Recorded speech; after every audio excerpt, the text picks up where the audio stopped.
Después del problema de Kana, la vemos junto a sus compañeras y Miyako planeando qué van a hacer a continuación. En una de esas, Ruby le dice a Mencho que la pelirrojo claramente se ve deprimida, a lo que le responde que es normal. Ruby continúa con que le sorprende que este problema venga de la que menos hombres atrae. Vaya bif, tú. Con esto Kana se sobresalta y alega que no hay ningún escándalo, que además no importa si atrae hombres, aunque sí que es cierto que estuvo en el apartamento de Shima, pero les aclara que no hicieron nada. Aún así entiende que los fans lo malinterpretarán, así que de todas formas les pide disculpas. Ante esto Miyako le dice que si se siente mal por su compañera, le basta y que no tiene por qué disculparse con ella. Continúa recordando que con Ai pasó mucho por esto y que según las entrevistas no dan mucho dinero por exclusivas de Idol, lo que deja una razón para haber hecho esto, y es que el objetivo no era ella, sino más bien el director, y le insta a que no siga a hombres a los que les guarden rencor. Sabiendo esto, Kana se vuelve a disculpar y les empieza a explicar sus razones mientras llora, a lo que Men le abraza y le da palabras de aliento. Luego de eso vemos a Rubí en el balcón viendo las estrellas. Aquí se le acerca Aqua para hablar sobre Kana, hasta preguntarle si ella está dispuesta a ayudarla si hubiera una posibilidad, aunque esta fuera una lección muy dura y le trajera dolor, a lo que ella sin titubear le responde que sí, ya que es su compañera. Con esta respuesta Aqua se va sin decir más y se reúne con el periodista, al cual se ve lo citó para darle más información sobre Kana, pero antes de eso le empieza a hacer unas preguntas, tales como si puede publicar la noticia y mencionar el nombre de Kana y si no le duele hacer pasar por todo esto a una colegiala. A lo primero el periodista le responde que no puede hacer eso, ya que es el artículo principal de ese número, y a lo segundo que realmente sí, pero que así es su trabajo. Además tal vez puede parecer vulgar escribir sobre un tema así, pero que al final los lectores quieren saberlo y ellos solo cubren la demanda. Aquí Aqua se pondría a pensar que hay dos tipos de escritores,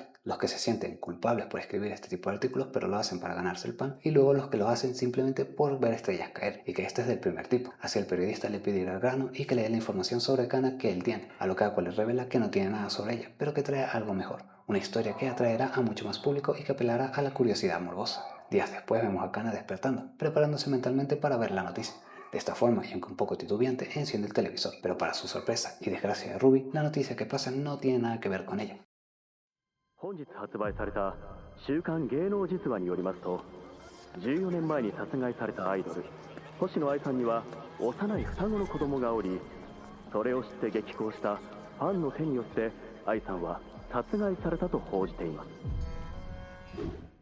Una vez la noticia sale a la luz, vemos a varias personas siendo entrevistadas y otros simplemente comentando el tema, además de las declaraciones de Aqua del por qué hacer el anuncio ahora. Está haciendo porque quería explicarlo él mismo antes de que se hiciera público. Además podemos ver que todo va según él lo había previsto, pues todos hablan del tema sea para apoyar o no. Todo esto obviamente no pasaría desapercibido por Akane, quien al ver que este es el camino que Aqua eligió, pues decide poner en marcha su propio plan. Así recoge sus cosas y la vemos caminando por una pasarela, en la cual va pensando en todo lo que harán y vivirán una vez haya resuelto todo esto. Así al empezar a bajar, una persona encapuchada y con traje de Ronin que venía detrás choca contra ella.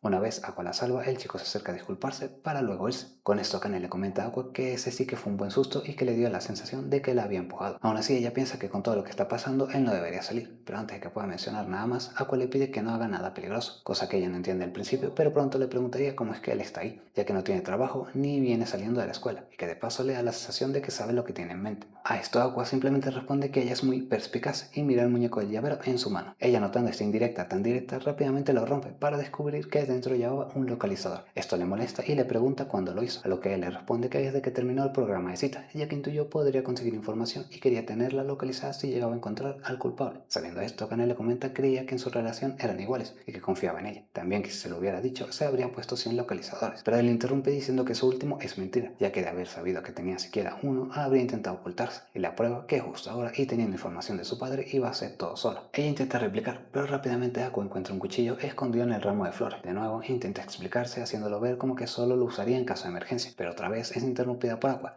que le pide que no se siga involucrando, que de paso le quitará el localizador y la dejará en paz. Por último, Khan le menciona que si se lo hubiera pedido, habría ido al mismísimo infierno junto a él, a lo que Aqua le responde que él no sería capaz de llevarla a tal lugar y que irá solo. Así, antes de irse, ella le comenta que escogió el camino equivocado. Con ese, con un simple "lo sé", se va sin mirar atrás, dejando a Akane más que molesta con una sensación de que no lo pudo salvar. Volviendo con Aqua, está pensando que esto es lo mejor y que así Akane no correrá peligro ni se ensuciará las manos. 幸せな日々はもう終わり。俺はもう戻れない。この道を進むしかない。